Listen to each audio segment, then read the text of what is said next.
자, 생물의 분류 방법 봅시다. 생물의 분류 방법. 생물 분류라는 게 나오는데, 분류가 뭐야? 분류.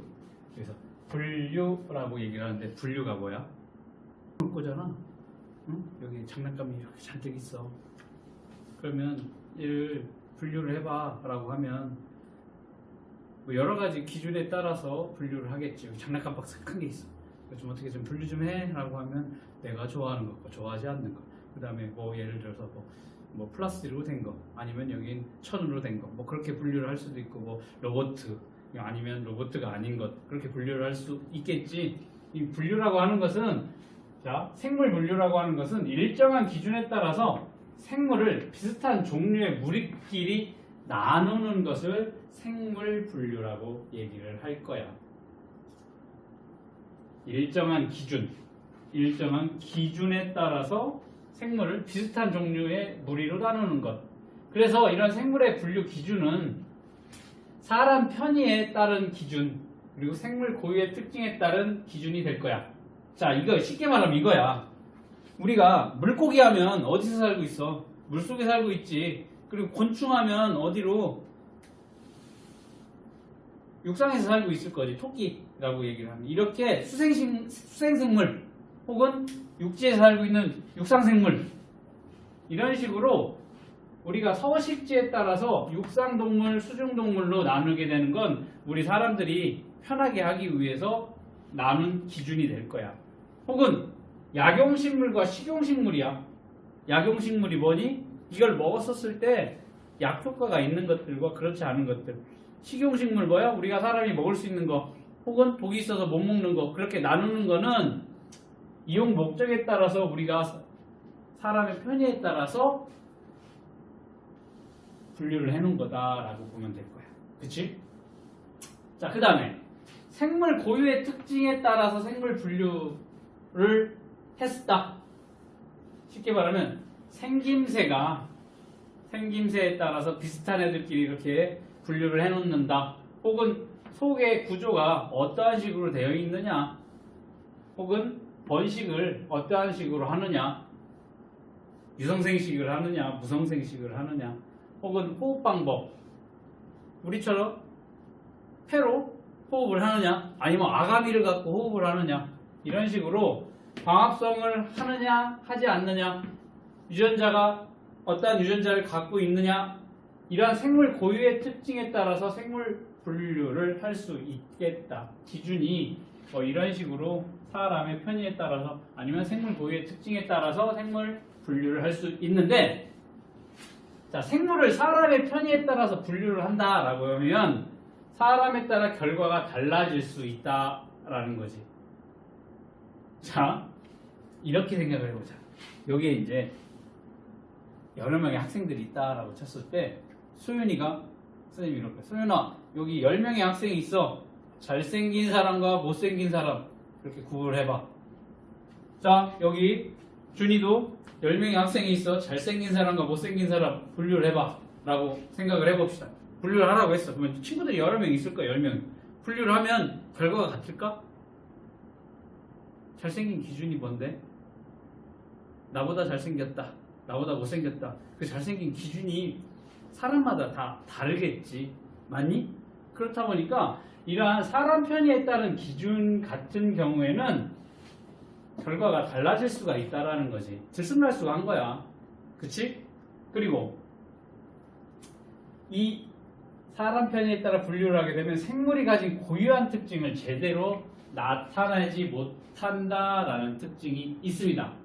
그래서 과학에서는 생물 고유의 특징을 기준으로 생물을 분류한다라는 거야. 과학적이지 않은 분류 방법이야. 사람의 편의에 따라서 뭐 약용식물이냐, 아니면 수생생물이냐, 육상생물이냐, 뭐 그렇게 나누는 건 단지 우리가 편하게 하기 위해서 우리 편의에 따라서 나누는 방법, 즉 비과학적이야. 얘는. 보다 과학적인 분류 방법은 생물 고유의 특징을 가지고 분류를 하는 것이 좀 더 과학적인 분류 방법이 되겠다라는 거예요. 자, 그러면 생물 분류는 일정한 기준에 따라 생물을 비슷한 종류의 무리로 나눈다라는 건데 왜 나눠? 왜 나눠? 왜 이렇게 고유한 특징들을 가지고 있는 예를 들면 척추동물과 무척추동물로 나눌 거야. 속의 구조가 척추를 가지고 있느냐 그렇지 않느냐 이렇게 동물을 나눈다라고 칩시다. 왜 그렇게 나누냐는 거지. 이유가 뭘까? 자, 생물 분류라면 생물 분류의 목적은 생물을 분류하면 생물을 체계적으로 연구를 할 수가 있다는 거야. 생물을 연구하는 데 있어 이러한 고유한 특징을 갖는 애들을 이렇게 따로따로 분류해 놓으면 좀 더 체계적으로 연구를 할 수 있기 때문에 생물 다양성을 이해하는 데 좀 더 도움이 된다라고 보면 되겠습니다. 자, 이거를 좀 더 자세하게. 생물 사이에 멀고 가까운 관계를 알 수 있다라는 거야. 생물 사이에 멀고 가까운 관계. 그걸 이제 우리가 유연관계라고 얘기를 하는 건데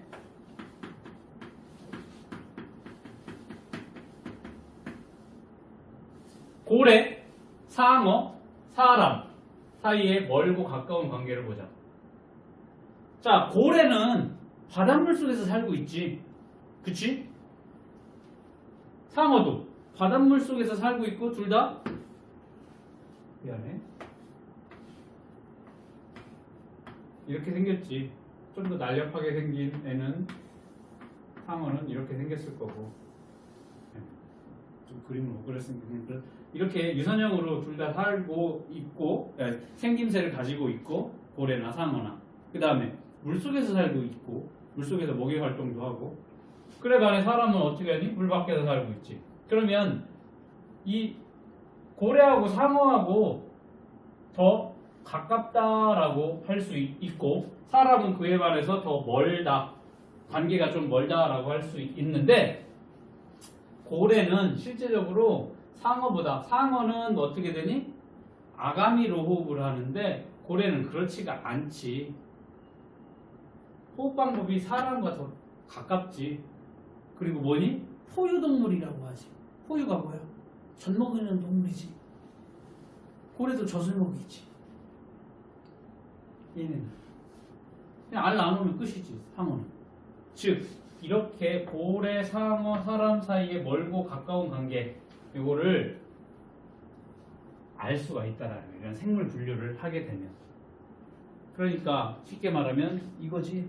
사람하고 개하고 원숭이하고 혹은 침팬지가 있었을 때 누가 유형관계가 더 가깝고 멀고 우린 이렇게 친척벌이고 쟤네는 친척이 아니라 아예 남남이고 뭐 그런 것들을 멀고 가까운 관계를 알 수가 있다. 생물 분류를 하게 되면. 자, 그 다음에 새로 발견한 생물이 어떤 생물 무리에 속하는지 결정하는 데 도움이 된다. 자, 생물학자가 어떠한 아마존의 깊고 깊은 곳에 사람의 발길이 닿지 않는 곳에 갔더니 우와, 처음 보는 생물이 존재를 하는 거야. 처음 봐. 아직 학회에 백과사전에 브리테니커 백과사전에 등재가 안 돼 있는 거기서도 모르는 처음 보는 새로운 신종이 발견이 됐어. 그럼 얘네를 신종을 보고 어떠한 얘가 뭔지를 알아야 될 거잖아. 이 생물이 이 동물이 뭔지를 알아야 될 거잖아. 그랬었을 때 이러한 체계적으로 생물 분류를 해놓게 되면 이러한 새로운 생물 무리에 속하는데 결정하는데 도움이 될 수 있다라는 거죠. 자, 실제적으로 지금 뭐 우리 지구상에 존재하는 생물종이 뭐 몇만 종이다, 몇십만 종이다, 몇백만 종이다 막 그렇게 주장하는 학자들이 있는데 아직까지도 실제 지구에 존재하는 생물종의 일부밖에 우리는 몰라. 왜?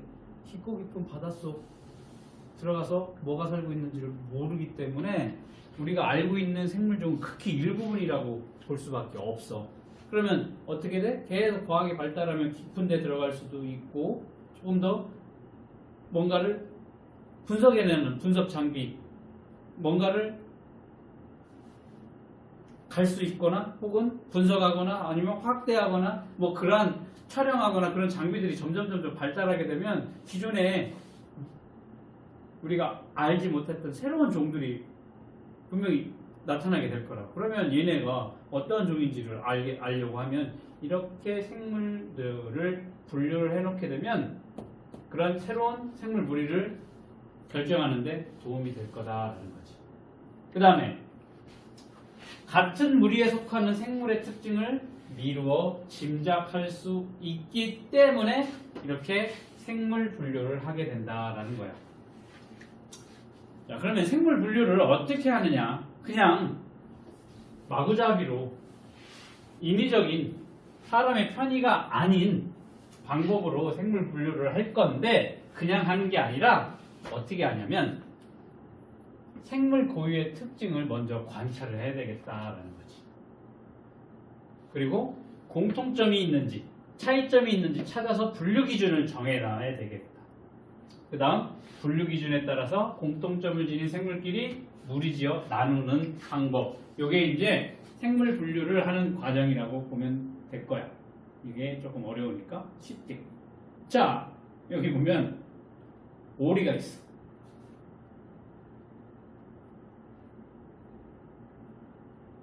가상생물 분류하기야. 새로운 어느 지역에 갔더니 야, 이런 처음 보는 오리가 있어. 야, 오리가 더듬이가 있는 애들이 있어. 어? 우리가 여행을 가다가 우리 셋이 여행을 가다가 조난을 당해서 3명만 딱 떨어졌어. 어느 섬에 갔더니 야, 이곳에 살고 있는 오리는 이렇게 생겼네. 뭐야, 더듬이가 있어 오리가. 그런데 각 특징을 보니까 더듬이가 동그란 더듬이도 있고 별 모양의 더듬이도 있어. 그 다음에 입이 이렇게 우리가 전형적으로 알고 있는 오리 주둥이처럼 생긴 애도 있고, 야 이건 뭐냐, 이거 쿠쿠처럼 생겼네. 쿠쿠냐? 뭐라고 하냐, 곰 같이 생겼고, 얘는 넓적하게 메기 같이 생겼고, 얘는 그냥 동그랗게 생겼어. 그 다음 보니까 배에 얘는 흰색, 얘는 줄무늬, 얘는 땡땡이 무늬, 얘는 격자 무늬, 이런 식으로 가나다 5종류의 오리가 있다. 얘네들 이제 분류를 한번 해보고 싶은 거야. 그러면 전체적으로 아까 뭐라고 했어? 첫 번째로 생물 고유의 특징을 관찰했어. 관찰하니까 별도 있고 배의 모양도 있고 여기 주둥이 모양도 이렇게 있습니다. 그래서 어떻게 나눠볼까? 공 모양의 더듬이를 갖고 있냐? 공 모양의 얘 나와 다가 공 모양을 가지고 있어. 그리고 얘 가라마는 별 모양의 더듬이로 가지고 있어. 그럼 이렇게 두 종류 이렇게 분류를 할 수 있겠지. 공교롭게도 동그라미 모양은 둘 다 배가 하얗네. 자, 가라마 별 모양을 가지고 있는 오리야.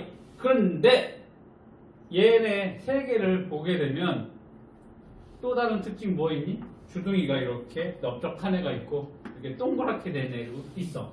오리의 입의 모양에 따라서 어떻게 돼? 가라마중 이렇게 분류를 할 수 있겠다. 그리고 얘네는 또 어떻게 분류를 할 수 있어? 배의 무늬가 어떠한 형식으로 되어 있느냐에서 또 분류를 할 수 있겠지. 맞니? 이런 식으로 생물의 분류 과정, 이건 가상이야. 뭐 실제적으로 이런 종이 존재를 하지는 않겠지만 생물 고유의 특징을 먼저 관찰을 해서 공통점이 뭐가 있고 차이점이 뭐가 있고 그래서 분류 기준을 정하는 거지. 여기 별 모양과 공 모양 그게 싫으면 입 모양을 가지고서도 분류를 할 수 있고 분류 기준을 먼저 정해놓고 분류 기준에 따라서 공통점을 지닌 애들끼리 이렇게 무리를 지어서 나누면 되겠다. 마지막이야. 생물 고유의 특성. 생물 고유의 특징에 따라서 분류 기준을 오른 것. 척추가 있는 동물과 없는 동물. 생물 고유의 특징. 무척추동물, 척추동물. 맞네. 알을 낳는 동물과 새끼를 낳는 동물. 어떻게 새끼를 낳는지, 알을 낳는지. 생물 고유의 특징이 많네. 사람이 키울 수 있는 동물, 키울 수 없는 동물. 이건 사람 편의에 의해 따른 분류 기준이 될 거고, 약의 재료로 쓸 수 있는 식물과 쓸 수 없는 식물, 이것도 마찬가지로 사람 편의에 따른 분류 기준이 될 거야. 그래서 생물 고유의 특징, 기억, 니은만 해당이 될 거고, 자, 생물 분류에 대한 설명을 옳은 것과 옳지 않은 것을 표시하라고 했는데, 생물 분류, 생물 사이의 멀고 가까운 관계, 서로 유형 관계를 알 수 있다? 맞는 얘기가 될 거야. 그렇기 때문에 생물 분류를 한다라고 했고, 생물 다양성을 이해하는 것과는 상관이 없다? 생물 분류를 하게 되면 어떻다고 했니? 생물을 체계적으로 연구를 할 수가 있으니까 생물 다양성을 이해하는 것과 연관이 있지? 상관이 없다고 했으니까 틀렸고, 같은 무리에 속하는 생물의 특징을 미루어 짐작할 수 있다? 맞겠지. 같은 무리에 속하는 생물의 특징 미루어서 짐작할 수 있다라는 거야. 사람의 편의에 따라서 생물을 분류하면 분류 결과가 달라지지 않는다? 달라지지. 누구는 잘생겼다라고. 자, 선생님은 준이가 잘생겼다고 생각을 하거든. 근데 지윤이한테 물어봤어. 지윤아, 네 동생 준이가 잘생겼냐? 그 무슨 소리예요? 네가 잘생겼어요. 그렇게 생각할 수도 있는 거지. 그치? 분류 결과가 달라지겠다. 사람 편의에 따라 생물을 분류하면 분류 결과가 달라질 수 있다. 그렇기 때문에 비과학적인 분류 방법이 사람 편의에 따른 분류 방법이다라는 거지. 자, 다음은 생물을 분류하는 과정을 순서 없이 나타나는 것이다. 순서대로 옳게 나열하시오. 분류 기준을 정한다. 공통점과 차이점을 찾는다. 생물 고유의 특징을 관찰한다. 분류 기준에 따라 공통점을 지닌 생물끼리 분류 전환. 먼저 생물 고유의 특징을 관찰을 해야 되겠습니다. 그 다음에 특징을 관찰해서 공통점은 뭔지, 차이점이 뭔지 찾아. 그리고 그 공통점과 차이점을 가지고 뭐를 하면 돼? 분류 기준을 정하면 되겠습니다. 그리고 그 분류 기준에 따라서 생물을 무리 지어 나누게 된다. 나누면 되겠습니다. 다, 나, 가, 나 이런 식으로 생물 분류를 해가면 되겠습니다. 생물 분류 체계, 생물 분류 단계라고 해서 여기 뭐라고 되어 있어? 종속, 과목, 강문, 계. 들어본 적 있니? 들어본 적 있어? 한 번도 없어? 혹은 계문, 강목, 과석종이라고 얘기를 하는데, 우리는 요거는 들어봤을 거야. 동물계, 식물계. 뭐 그건 들어봤니? 안 들어봤어? 그럼 우린 지난 시간에 우린 같은 종이야. 사람이라는 같은 종은 들어본 적이 있지. 자, 여기 분류 단계는 종속, 과목, 강문, 계라고 나와 있는데, 종이라고 하는 것은 이만큼 기본 단위로 이렇게 묶는다고 보면 될 거야. 속은 그거보다 조금 더 큰 테두리, 더 큰 테두리, 여기가 제일 작은 테두리, 요거는 가장 큰 테두리라고 보면 될 거야. 그렇게 생각을 하고 설명을 할게. 묶어 간다라고 하는 거야. 여기는 걔는 크게 묶어 놓고 여기로 갈수록 좁게 묶어 나간다라고 보면 될 거야. 자, 먼저 종이라는 개념을 보자. 종. 우리는 같은 종이라고 얘기를 했어. 생물을 분류하는 기본 단위를 우리는 종이라고 부르게 됩니다. 그래서 일단 예전에보단 지금 모든 것을 연관 지어서 지금 얘기할 수 있는 종의 개념은 자연 상태에서 짝짓기를 하여 번식이 가능한 자손을 낳을 수 있는 생물 무리를 우리는 종이라고 해요. 이게 뭔 얘기냐면 암말하고 수탉나기하고 서로 교배를 해서 태어난 게 노새야. 노새 우리는 뭐 본 적이 없겠지만 말은 알겠지. 당나귀는 알고 있니? 여기다 숫자를 붙이니까 탕이라고 읽어. 수탉나기라고 하는데 이게 서로 다른 종이야. 말하고 당나귀는 다른 종인데 이 둘 사이에 뭐가 생기냐면 교배를 해서 태어날 수 있는 게 노새야. 노새.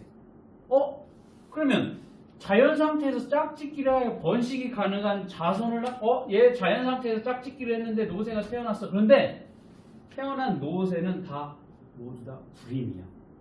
그러면 여기에서 다른 노새와 노새와 교배를 해서 새끼를 못 낳습니다. 얘는 노새는 불임이야. 왜 불임인지는 나중에 이제 3학년 때 약간 배울 거고 감수 분열을 했을 때 반으로 나눠지지가 않아요. 염색체 기수가 홀수이기 때문에. 그거는 고등과정에서 배우는 거니까. 아무튼 얘는 생식 기능이 없어. 이거야. 번식이 가능한 자손. 번식이 가능한 자손이라고 했는데 얘는 번식을 못해. 그러니까 어때? 얘랑 얘는 같은 종이 아니다라는 거지. 맞니? 그래서 라이거라는 것도 나오지. 라이거는 뭐야? 타이거와 라이온의 합성한 거지. 그러니까 다른 종인데 사자하고 호랑이하고 다른 종끼리 교배를 했는데 라이거가 나오는 거지. 근데 이 라이거도 마찬가지로 불임이야. 그러니까 사자와 호랑이는 서로 같은 종이 아니다라고 얘기를 할 수 있는 것처럼, 자, 종이라고 하는 것은 생물을 분류하는 기본 단위인데 자연 상태에서 짝짓기하여 번식이 가능한 자손을 낳을 수 있는 생물 무리를 같은 종으로 보는 거야. 그러니까 말은 말끼리 서로 자연적으로 교배를 해서 새끼를 낳은 새끼 말은 걔도 크면 뭘 할 수 있어? 생식 기능을 갖는다고. 그러니까 말끼리는 같은 종이라고 얘기를 하는 거지. 근데 얘랑은 안 되니까 말이나 수탉나기는 서로 다른 종이다라고 얘기를 할 수가 있는 거야. 맞니? 자, 그러면 종이라고 하는 것은 생물을 분류하는 기본 단위라고 얘기를 했고, 자, 여기 종속, 과목, 강문계라고 해서 지금 이쪽이 크잖아. 등호가 이쪽으로 다 되어 있잖아. 이쪽으로 가면 작아지고 이쪽으로 가면 커진다라는 거지. 계에서 종으로 갈수록 점점 더 세부적으로 나눠지게 된다라는 거야. 자, 이거야. 우리가 잘 알고 있는 거 식물 있고 동물 있잖아. 그러면 자연에 많이 존재하는 뭐 미생물도 있고 식물도 있고 동물도 있고, 그냥 쉽게 식물 동물로 많은 종류의 식물 동물들이 있어. 여기를 크게 뭘로 나눠? 한쪽은 식물로 나누고 한쪽은 동물로 나눕시다 라고 크게 구분을 지을 수 있겠지. 이렇게 가장 큰 동물계로 나뉘게 된다라는 거지. 그러면 가장 크게 동물들만 이쪽에 크게 추려놓은 거야. 그게 동물계예요. 이 동물계엔 뭐가 있어? 눈에 보이지 않는 작은 미생물 수준의 세균도, 이제 미생물 말고 아주 작은 단세포 생물들도 동물에 들어가고 있고, 그 다음에 잘 알고 있는 쥐나 지렁이나 뭐 나비, 뭐 곤충들이 다 동물에 해당이 되지.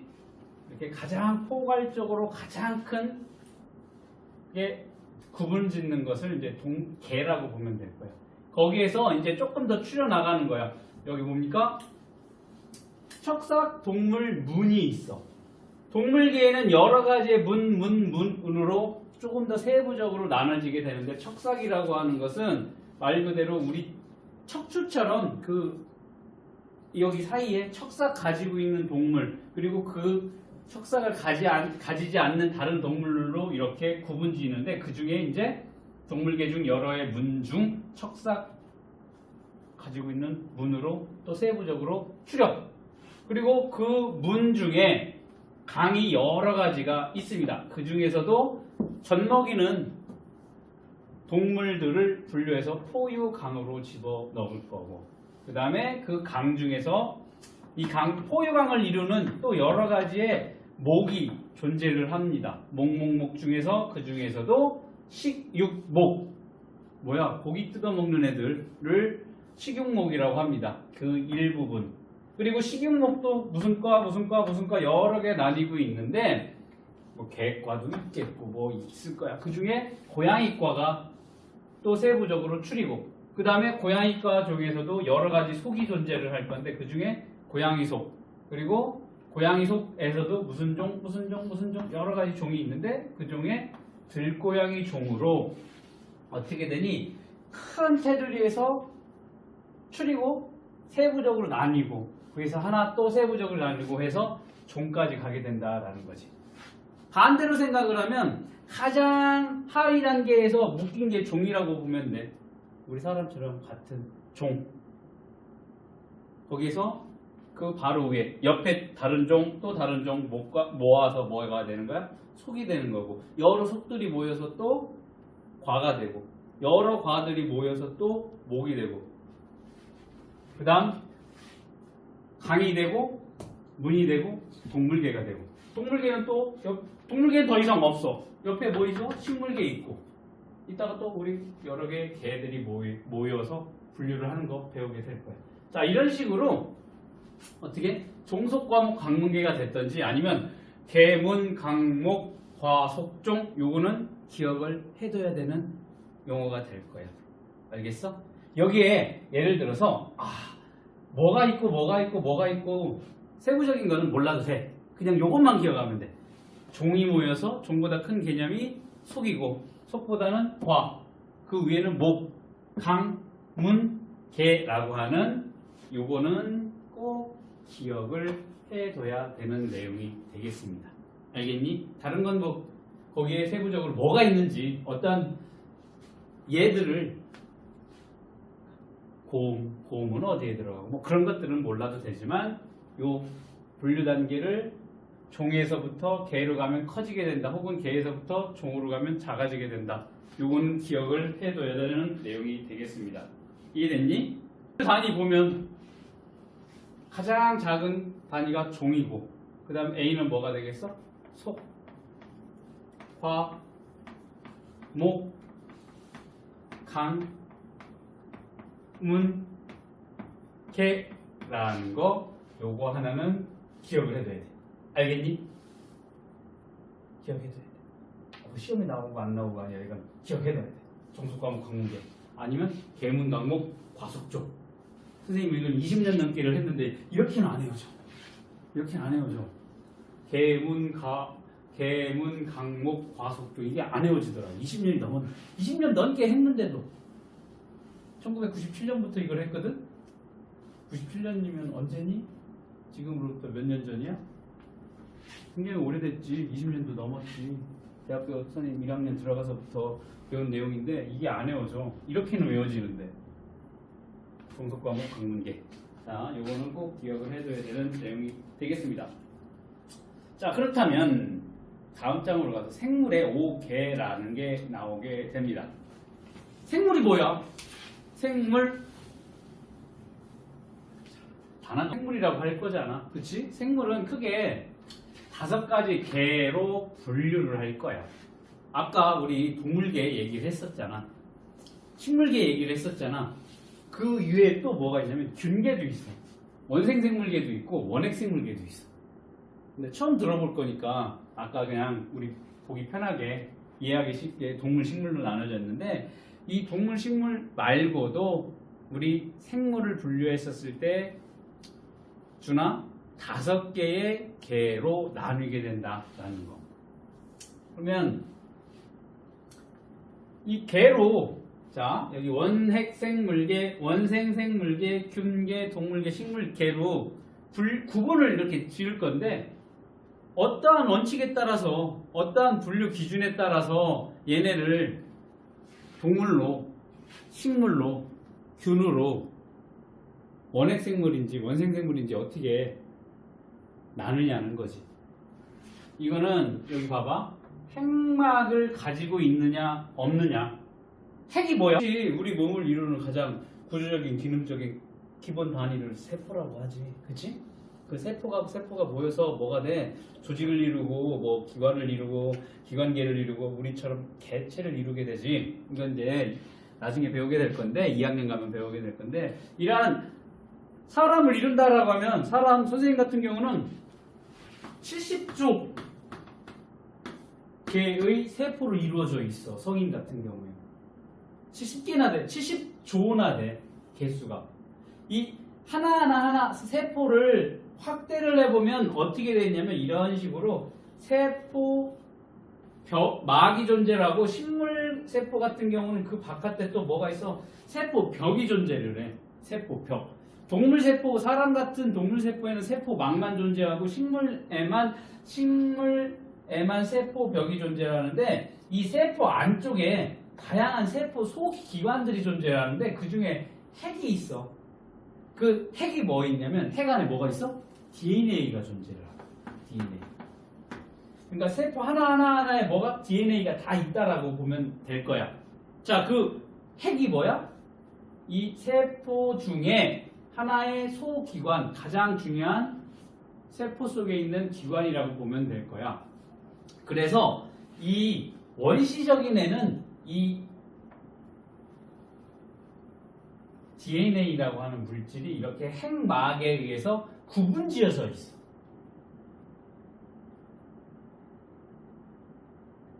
원시적이지 않은 애. 원시적인 애는 이게 없어.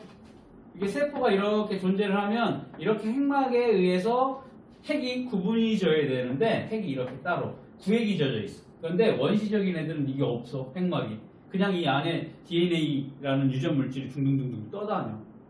그걸 얘기를 하는 거야. 핵막이 있느냐 없느냐. 혹은 세포벽이 있느냐 없느냐. 세포벽이 있으면 뭐야? 식물이야.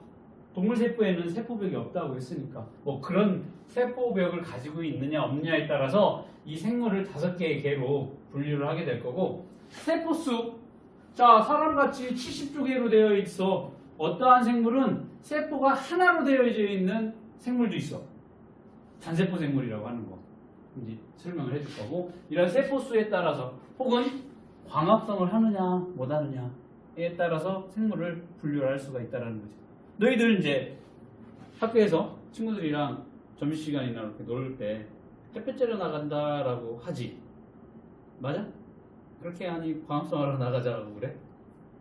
가끔 그런 친구들 있지. 광합성하러 나가자라고 할 때 광합성. 사람은 광합성을 할 수 있을까 없을까? 있을까 없을까 이렇게 물어보면 있다 없다라고 이렇게 끄덕이면 있다라는 거야 없다는 거야. 광합성을 해. 사람은 광합성을 할 수가 없지. 왜? 염록체가 없기 때문에. 광합성이 일어나는 것은 염록체야. 식물들이 광합성을 하지. 뭐야? 빛에너지를 이용을 해서 자기의 양분을 만들지. 뭐 이런 것들도 나중에 배우게 될 거야. 자, 이렇게 광합성 여부에 따라서 생물을 분류할 수도 있고 기관의 발달 정도 등이 중요한 분류 기준이 된다. 기관이라는 건 뭔데? 이거야. 세포가 모여서 이러한 비슷한 세포들이 모여서 조직을 이루고 조직들이 모여서 기관을 이루고 이 기관들이 모여서 하나의 개체가 되는 거야. 개체라고 하는 건 뭐야? 꽃 한 송이, 사람 한 명, 말 한 마리 같은 이런 세포들이 모여서 조직, 기관, 개체 이게 어떠한 생물을 이루는 동물을 이루는 기본적인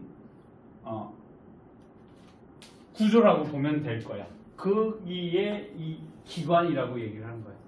우리 사람으로 말하면 위, 식도, 소장, 대장 그런 것들이 기관이라고 보면 될 거야. 이런 기관을 가지고 있느냐, 기관이 얼마나 잘 발달되어서 기관들이 모여서 기관계를 형성하고 기관계에서 개체로 가느냐, 아니면 바로 기관에서 개체로 가느냐, 뭐 이런 것들 여부를 이런 여부에 따라서 이 생물의 5개를 분류한다. 그렇게 기억을 해두면 될 거야. 쉽게 말하면 뭐야? 여러 기준에 따라서 생물을 5개로 구분지어준다. 그 정도만 기억을 해두면 될 것 같아. 생물을 5개로 구분을 한다라고 했는데 5개의 개로 그 중에 가장 큰 구분을 짓는 가장 큰 게 이거야. 핵이 있느냐, 여기는 핵이 있느냐 없느냐에 따라서 구분을 지게 될 거야. 그래서 핵이 없는 애들을 원핵 생물계로 구분을 따로 지어놓고 나머지는 이렇게 4개를 묶어놓을 거야. 핵이 없고 핵이 있는 애들을 먼저 구분을 지을 거야. 핵이 없어. 그러면 아까 여기 봐봐. 이게 기본적인 식물세포의 모식도라고 했었을 때 여기 보면 핵이 핵막으로 이렇게 구분이 지어져 있는데 원핵 생물은 여기에는 핵이 없어. 유전물질, DNA가 들어있는 이 유전물질이 없대. 그런 애들을 뭐라고 하냐면 원핵 생물계라고 이름을 붙여놨어. 즉 원시적인 핵을 가지고 있는 생물이다라고 기억을 해두면 조금 쉬울 거예요. 원시적인 핵. 자, 여기 이렇게 딱 구분지어서 여기는 핵이 있어. 뭐가? 원생생물이랑 균계랑 동물계랑 식물계는 핵이 있는데 얘는 핵이 없어. 그냥 핵이 있더라도 뭐야? 원시적인 핵을 가지고 있습니다. 그래서 이름을 원핵 생물계라고 붙였다. 그렇게 기억을 하면 되겠습니다. 세포에 핵이 없어 얘는. 자, 그리고 몸이 한 개의 세포로 이루어져 있는데 일부 원핵 생물 중에서는 이 한 개의 세포가 덩어리 져서 여러 개의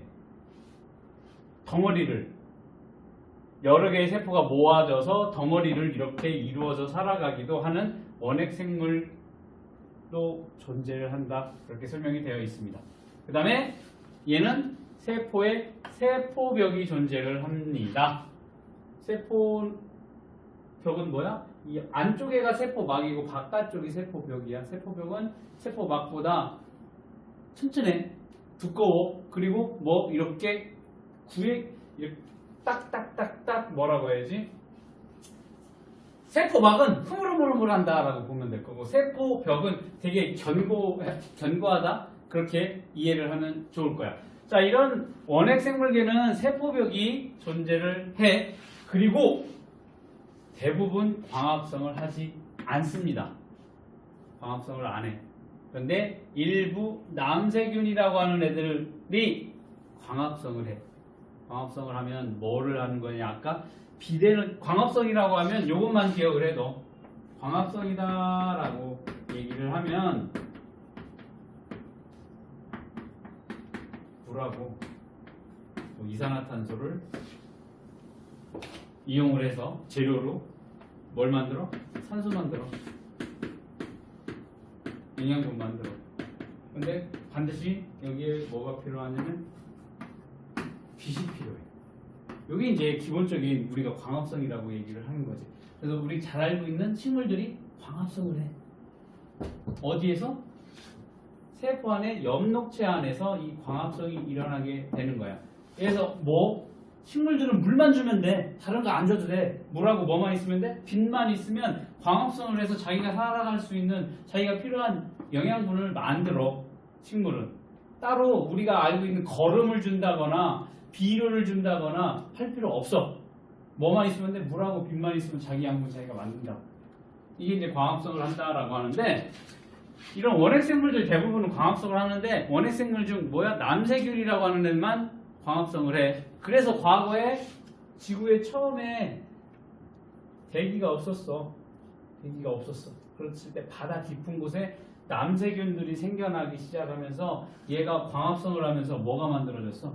산소가 만들어지게 되죠. 초창기 지구가 생성됐었을 때 대기 중에 산소가 없었어. 그러다가 남세균이 생겨나면서부터 광합성을 하면서 요 산소가 위로 올라가지? 이게 쪼개져. 오존이 만들어지면서 자외선을 차단하면서 바다에서 살던 이런 남세균 같이 원핵 생물계, 원시적인 핵을 가진 생물들이 자외선이 차단이 되니까 그런 것들이 이제 진화가 되면서 육지로 올라오게 되고 우리가 알고 있는 다양한 생물들이 만들어지게 되고 이건 나중에 고등과정에서 배우게 될 거야. 자, 이런 식으로 원핵 생물의 특징이 세포에 핵이 없다라는 거. 그 다음에 뭐가 원핵생물이냐는 거야. 포도상 구균이야. 포도상 구균이 뭐냐면 구가 동그라미 구야. 균인데 포도알처럼 이렇게 포도알처럼 이런 식으로 동그란 형태의 균을 포도상 구균이라고 얘기해요. 동그랗게 생긴 균이 포도알처럼 연결이 되어 있다. 포도상 구균. 그 다음에 대장균. 대장균이 뭐야? 우리 대장에 서식하고 있다라고 해서 대장균이라고 하는 균. 혹은 젖산균. 발효를 일으키는 젖산균. 이런 세균을 우리는 원핵 생물계라고 얘기를 할 건데, 밑에 보면 균계가 여기 존재를 하네. 균계. 균계네? 새 균인데요? 이 균이랑 다르다라는 거 미리 얘기를 해놓고 갈게. 여기서 말하는 균은 요 원핵 생물계에 존재하는 균하고는 전혀 다르다라는 거 나중 가면 이제 이해가 될 거야. 일단 이렇게 핵이 없는 애들, 원핵 생물계, 핵이 있는 애들을 따로 분류를 해놨습니다. 자, 그럼 나머지 핵이 있는 애들을 봅시다. 핵이 있는 애들 중에서 먼저 원생생물계 얘기를 해보도록 하겠습니다. 핵이 있는 애 중에 균계, 식물계, 동물계 얘기를 먼저 해볼 거예요. 균계는 뭐가 되냐면 세포에 핵이 있는 애들, 원생생물계, 균계, 식물계, 동물계 중 균계 같은 경우는 얘야. 버섯, 곰팡이 같은 애들, 운동성이 없는 애들을 균계라고 해요. 버섯 걸어다니는 거 봤니? 버섯 움직이는 거 봤어? 곰팡이 움직이는 거 봤어? 곰팡이 막 공기 중에 그냥 떠다녀. 워낙 가벼우니까 가서 이쪽 갖다 묻고 저쪽 갖다 묻고 하지. 곰팡이가 기어다니지는 않거든. 버섯도 마찬가지야. 버섯은 저기에서나 돌아다니지. 마리오 게임에서나 돌아다니지 실제 버섯은 운동성이 없어. 이렇게 버섯이랑 곰팡이처럼 운동성이 없고 광합성을 하지 못하는 생물물이야. 자, 우리가 아까 선생님이 뭐라 그랬어? 식물은 광합성을 한다라고 했지. 그러면 여기 이마트 에브리데이 앞에 가보아. 거기 가보면 무 있고 열무 있고 각종 토마토니 야채니 과일들 있는 사이에 뭐 있어? 버섯이 껴 있거든. 그럼 버섯은 우리는 뭐야? 식물 아닙니까? 그치? 하는데 버섯은 식물계에 속하지 않아. 왜? 버섯은 뭐를 못하기 때문에?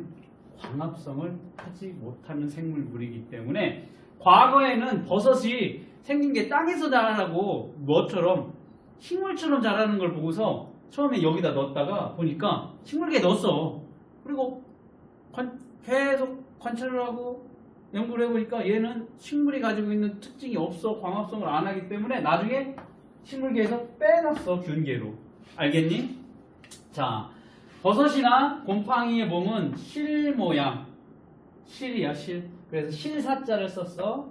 균사가 얽혀 있는 구조로 되어 있습니다. 이거야. 버섯 같은 경우에 보면 여기 자루가 있고 우리가 먹는 이 갓 부분이 있지. 그래서 양송이 버섯 같은 거 여기 똑 따가지고 이 갓만 먹지. 일부 자루도 먹긴 하지만 이 밑에 보면 뭐가 있어? 균사가 이렇게 쭉 연결이 되어 있는 구조로 되어 있습니다. 그래서 균사는 세포벽이 있는 여러 개의 세포로 이루어져 있습니다. 뭐 이런 식으로 되어 있는데 얘는 스스로 양분을 만들 수가 없어. 아까 식물은 뭐라고 했지? 아니 쉬웠네. 식물은 광합성을 해서 스스로 자기 양분을 만든다라고 했는데 버섯은 자기 양분을 못 만들어. 남의 이렇게 균사를 쭉 뻗어가가지고 그 균사를 통해서 영양분을 흡수를 하는 형태로 되어 있기 때문에 얘가 식물이 아니라는 거지. 그래서 대부분 죽은 생물의 몸을 분해해서 양분을 얻는 특징이 균계의 특징이 되겠습니다. 우리 잘 알고 있는 느타리 버섯, 송이버섯, 그 다음에 다양한 곰팡이들이 다 뭐에 해당이 된다? 균계에 해당이 된다라는 거 기억을 하는데 이것만 기억을 하면 될 거야. 균계는 뭐다? 곰팡이다. 버섯이다. 그렇게 기억을 하면 될 거고 식품 코너에 버섯이 들어가 있으니까 식물이라고 오해를 할 수가 있어? 절대 아니라는 거 꼭 기억을 해줘야 돼. 알겠니? 식물계 중에 균계가 있고 그 다음에 또 뭐가 있어? 식물계와 동물계가 있어. 원생 생물계는 일단 빼놨어. 자, 그 다음 식물계 봅시다. 식물계는 다세포 생물이야. 다세포라는 건 뭐야? 하나 이상, 두 개 이상의, 하나 이상이 아니구나. 두 개 이상의 세포로 이루어져 있다라는 겁니다. 그리고 여기 세포에 세포벽이 존재를 한다. 동물계는 세포벽이 없어. 세포막만 존재. 세포막은 기본적으로 다 있는데 얘만 세포벽이 있어. 누구한테? 식물계에만. 그리고 광합성을 할 수 있어서 양분을 스스로 만든다라고 했어. 광합성을 하는 게 누구다? 식물계의 가장 큰 특징이 될 거야. 대부분 뿌리, 줄기, 잎과 같은 기관이 발달해 있다. 우리 주위 나가면 볼 수 있는 진달래, 소나무, 새뜨기, 고사리, 우산이끼 다양한 우리가 잘 알고 있는 식물들이 다 식물계에 해당이 된다라는 거. 자, 세포를 가지고 있고 뭐를 한다? 광합성을 한다라는 특징. 꼭 기억을 해둬야 되는 내용이 될 거고. 그 다음 동물계. 동물계는 친숙하지. 왜? 다나 왜 친숙해? 우리가 동물계에 속하니까. 사람도 동물계에 속하니까. 마찬가지로 다세포 생물이 될 겁니다. 그리고 세포에 세포벽이 존재하지 않는다라는 특징. 그리고 운동성이 있어. 자, 식물계는 운동성 얘기를 하지 않았어. 따로. 일부 운동성을 가지고 있는 식물도 존재를 하지. 뭐? 걔 있잖아. 끈끈이 주걱 같은 애들. 그 다음에 미모사라고 해서, 미모사 맞나? 건드리면 잎이 이렇게 오그라드는 식물도 있지. 그런 것들 일부가 있기 때문에 여기선 운동성 얘기를 하진 않았어. 대부분 운동성이 거의 없지. 그치? 그렇지만 일부 운동성 있는 애들도 있으니까 여기는 운동성 얘기를 따로 하진 않았고, 동물계에는 운동성이 있다. 그리고 다른 생물을 먹이로 삼아 양분을 얻는다. 맞아? 식물은 스스로 양분을 만드는데 우리는 사람도 마찬가지로 다른 생물을 먹이로 삼아 양분을 얻지. 그치? 저녁 뭐 먹었어? 그런 생물 먹었잖아? 그치? 안 먹었어? 자, 이렇게 다른 생물을 먹이로 삼아 양분을 얻는 게 동물계. 그 다음에 대부분 몸에 기관이 발달한 특징을 가지고 있습니다. 그래서 동물기관을 하면 일정한 모양과 기능을 나타내는 생물체의 부분을 기관, 즉 우리 동물 보면 소화기관도 있고 순환기관, 호흡기관, 배설기관, 감각기관 등 이런 특정한 역할을 하는 기관들이 많이 세분되어서 있다라고 할 거예요. 요거는 이제 우리가 2학년 때, 3학년 때 걸쳐서 또 자세하게 배우게 될 겁니다. 자, 이렇게 동물계에 속하는 다양한 예들을 보면 사람을 포함해서 뭐 불가사리, 달팽이, 말, 나비, 해면. 해면이 뭔지 알아? 바다에 살고 있는 스펀지야. 스펀지. 스펀지를 해면 동물이라고 얘기를 해. 이걸 본 사람은 별로 없을 거야. 그렇지만 처음 본 적이 있을 거야. 많아. 스펀지밥 알지? 스펀지밥이 뭐야? 해면 동물이야. 물속에서 바닷물을 필터링을 해서 살아가는 동물이야. 그래서 뭐 깊은 바다에도 살고 있고 얕은 바다에도 있어. 해변에도 보면 빨간색, 파란색, 주황색 여러 가지 희미한 색깔, 흰색도 있고 검은색도 있고 다양한 색을 가지고 있는 해면 동물이라고 얘기를 하지. 얘도 동물에 속하게 될 거야. 우리 잘 알고 있는 스펀지밥이 그 해면 동물이라고 보면 될 거고, 이러한 다양한 동물들의 예, 사람도 동물계에 속하게 될 겁니다. 자, 그러면 원핵생물계, 원핵생물계랑 나머지는 뭐 차이라고 했어? 핵이 있느냐 없느냐 차이라고 했는데, 이 핵이 있는 애들 중에서 동물계, 식물계, 균계, 핵이 있는 애들 중에 얘네를 제외한 나머지 애들 다 원생생물계라고 얘기를 할 거야. 자, 핵을 가지고 있는 애들 중에 균계 빼고, 그 다음에 동물계 빼고, 식물계 빼고 남는 애들을 다 뭐라고 한다? 원생생물계라고 얘기를 하는데, 여기 있잖아. 핵이 있는 세포로 이루어진 생물 중 균계, 식물계, 동물계에 속하지 않는 나머지 생물을 모아놓은 물인데, 대부분 단세포 생물이고 일부 다세포. 즉 하나의 세포로 이루어진 애들이 거의 다고 일부 하나 이상인 두 개 다세포 생물도 있어. 그런데 얘는 이러한 동물계 같은 기관들이 발달하지 않고 세포벽이 있는 것도 있고 없는 것도 있어. 이게 뭔데? 우리가 잘 알고 있는 집신벌레. 집신벌레가 어떻게 생겼는지 알아? 이렇게 생겼어. 집신 모양처럼. 하나의 세포로 이렇게. 세포에 뭐가 있어? 이런 섬모 털이 나 있는 집신 모양으로 되어 있는 집신벌레. 혹은 어떠한 특정한 형태가 없는 아메바도 집신, 여기 원생생물에 해당이 될 거고, 그 다음에 다세포인 원생생물계에 우리가 대표적인 미역이나 김, 다시마들. 그치? 그건 좋아하잖아, 김. 얘도 원생생물계에 해당이 되는데, 얘네는 바닷속에서 뭐 하는 애들이거든? 광합성 하는 애들이야. 이런 광합성을 하는 애들도 존재를 하고 있습니다. 그리고 원생생물계 같은 경우는 광합성을 한다. 스스로 양분을 만들기도 하고 얘네처럼 다른 애들 잡아먹기도 하는 원생생물도 존재를 한다라는 거 기억을 해두면 될 거야. 자, 생물을 5개의 영역으로 분류를 할 건데 뭐야? 핵을 가지고 있다? 핵을 가지고 있지 않다. 가지고 있지 않은 뭐야? 원핵 생물계, 그리고 핵을 가지고 있는 나머지 4개. 그리고 그 핵을 가지고 있는 애들 중에 동물계, 식물계, 균계, 걔네를 제외한 원생 생물계, 이렇게 5개의 5가지 개로 생물을 분류를 하게 된다라는 거 기억을 해줘. 이거 봐봐. 아까 원핵생물이라고 하는 원시적인 핵을 가지고 있는, 핵이 없는 원핵생물에 포도상구균이 있지? 뭐야? 이렇게 생겼어. 두 동그라미 균인데 어떻게? 포도알처럼 모여져 있고. 실제 집신벌레야. 하나의 단세포로 되어져 있고 여기에 굉장히 작은 털들 나 있고 검은 곰팡이, 검빵 곰팡이. 쇠뜨기는 뭔지 알아? 식물인데 소가 잘 뜯어먹는다라고 해서 그 소자 붙여가지고 쇠뜨기라고.